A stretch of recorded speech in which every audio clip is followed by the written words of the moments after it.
Magandang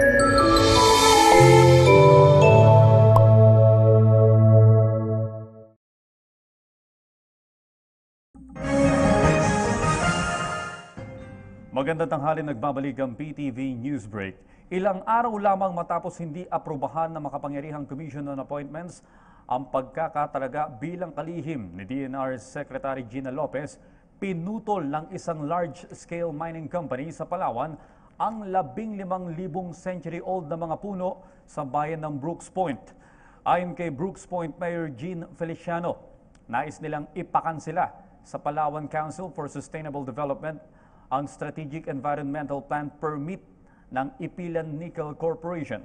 Bukod pa niya dito ang pagsasampa ng lokal na pamahalaan ng kasong illegal logging laban sa naturang kumpanya.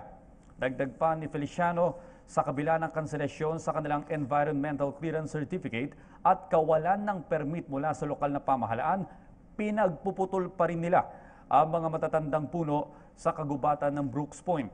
Kung matatandaan, isa ang naturang kumpanya ng minahan sa mga kumpanyang ipinasara noon ni dating DENR Secretary Gina Lopez.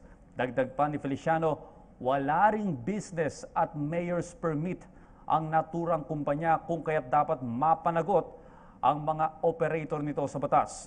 Nagpahayag naman ng matinding pagkadismaya si dating DENR Secretary Gina Lopez dahil anya sa naturang pamumutol ng mga puno, 3,000 hektarya ng agricultural lands ang maapektuhan, kasama na ang mahigit 30,000 residente doon.